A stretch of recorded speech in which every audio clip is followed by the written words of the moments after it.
I'm not an expert on memes, so I can't talk at length about memes. But I you can understand listen the to concept of like when there's a shared realization of something that is comedic because only upon seeing it illustrated, usually in a crappy way, do you go, oh, we all see that the same way.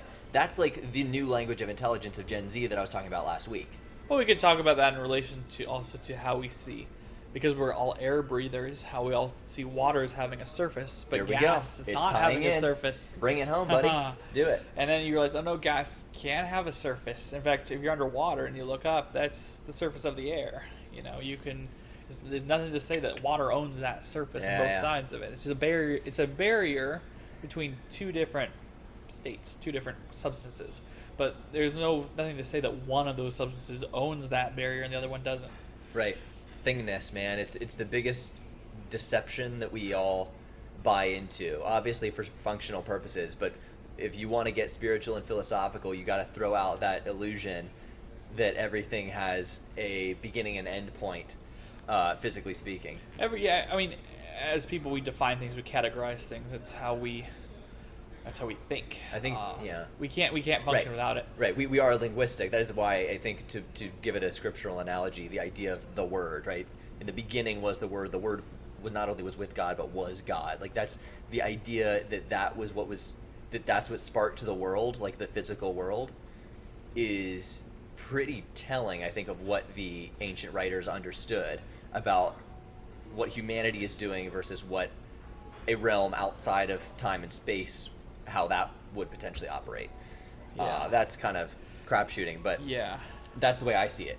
But yeah, language in a sense is like we have to create binary compartments in our brains and in our language in order to, because we don't have perfect understanding of anything, so we represent it. If we go back to biology, that is a problem in biology. A problem? It's a big problem. Well, we talk about different things having like eyes and a nose and like all these body parts, right? Like the parts that kind of like we have different parts on a car. You have like the whatever parts you have around your car, your wheels and your all the other pieces, and those correspond to the same pieces on another car. And we treat living organisms to a degree accurately. We see through our eyes, right? And we have eyes, and that's how we see. And everything else that has eyes or can see, those things that we use to see, we call eyes. But there's this thing called homology, which means one thing is the same thing as another thing.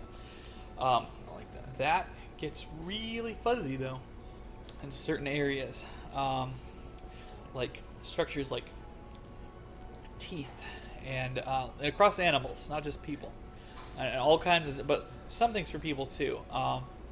Different parts. Okay, so wait, let me just stop you for a second. This thing called homology, which you ironically said, is that considered a field of study, or is that like a term that everyone throws around in the scientific community to like, is this metaphysical? Like, is this considered a physical concept or a philosophical one? It's a physical concept, but it's philosophical in terms of what it means, what it says about the nature of identity. And then that's where I would agree, but I'm surprised that this is even like acknowledged, for example, in the field of science. Well, it's important in terms of categorizing. I mean, say you have certain types of cars you like, right? Name a car you like. Sure, I mean a Lambo. Okay, so you have two Lambos. What's to say they're both the same kind of car? What do you mean by kind? What's to say they're both Lambos? Oh, right. Is it at the end of the day you can't reproduce whatever set of factors? To something being itself. Does it like the materials? Like, can you language around? Can you make one out of steel and one out of like, the shell out of? But on an even finer level, the fact that no two things are identical. Yeah. You can't. You can only replicate things to an imperfect degree. Yeah, but and processes. It gets difficult when it comes to tracking things. So, say we have two right arms. Our right arms are homologous, and we have these 5 fingers in each of our fingers. So, say to one extent that my 2 thumbs are homologous to the other thumb, right? And my pointer fingers, my middle fingers, and my ring fingers, and my pinky fingers are all homologous to each other. They correspond. This finger isn't homologous to that one, at least not as much as it is to this one. Mm-hmm. Okay, but what if somebody has like an extra finger? Right. Right, polydactylism. Yeah. Or you could even use the example of like, when people want to bring it back to, okay, but certain things are absolute. The sky is blue. Some, like, there is color blindness. There are other ways of perception that are irregular. So we have an extent of commonality that defines what we consider agreeable. But in a field of true. study, it actually becomes it kind of shoots you in the foot in the sense of you cannot keep track of these things forever. So say I have a right arm, right? And my right arm, say I get like a horse or a dog, and its right limb is homologous to one extent to mine. It corresponds to this limb, that front foot of a dog. And say you get to fish. Fish have several fins. The rays in the fin and the rays in the tail are homologous to each other, but the tail is not homologous to any of our limbs. It's more homologous to the dog's tail, where the vertebrae continue past the organs. You get into a problem when the organs on the same organism don't correspond to each other don't have the same relationship to each other between organisms. Okay. Of the same kind. Of the same, or between different organisms. So what you're calling a foot is not a foot in something else. Well, it's like definition. by part it is, by part it's not. Yeah. So it's just not absolute. Yes. So the big question to me then is, does that extend to everything?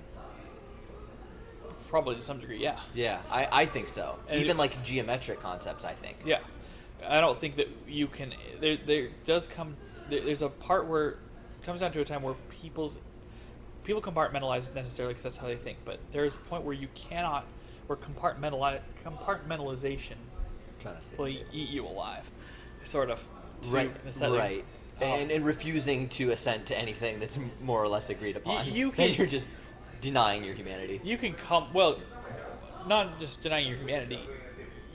It's not like you would have a choice, because you don't know how not to.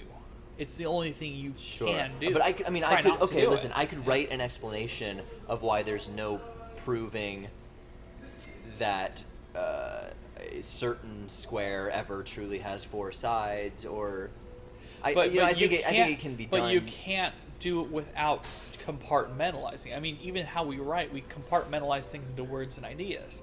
So you cannot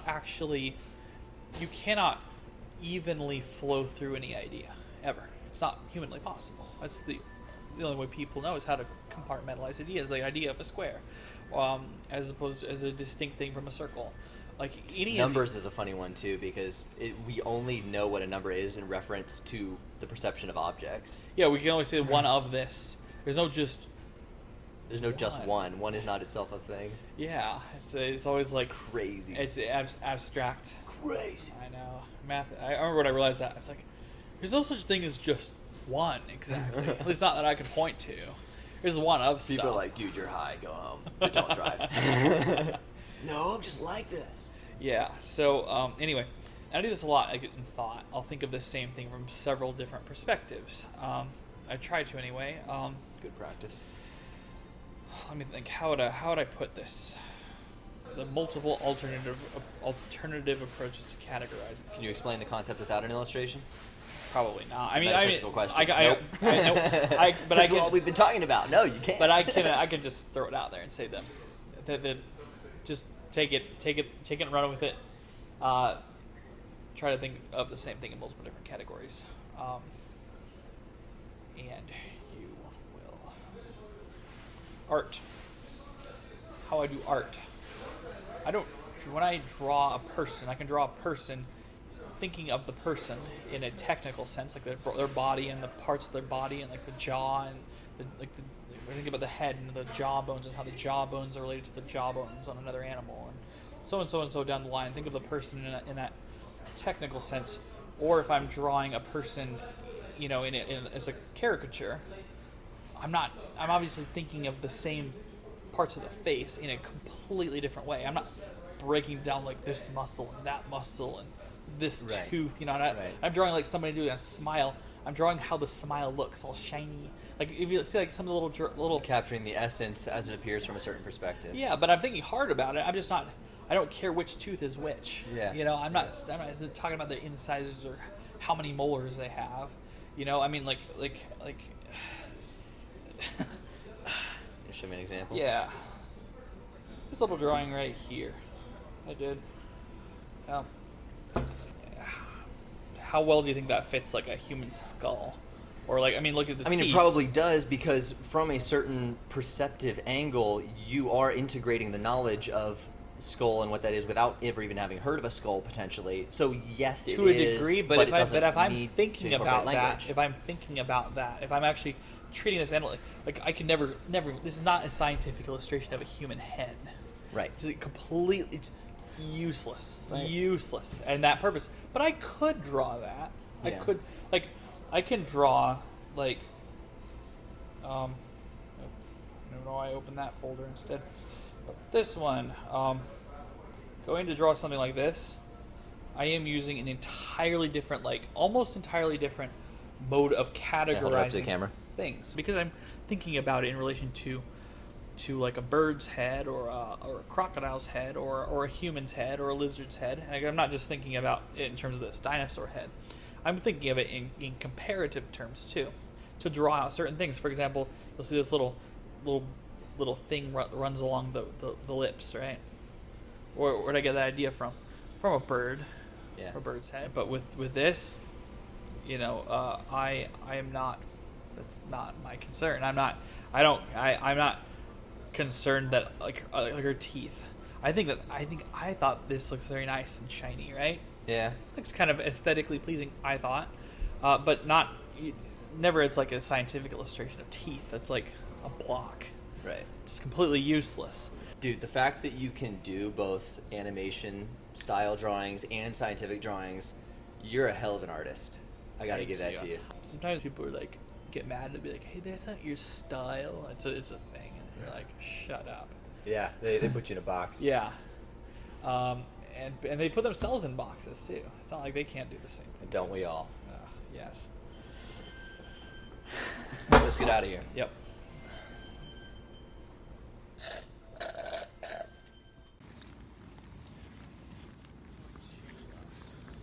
Good podcast, dude.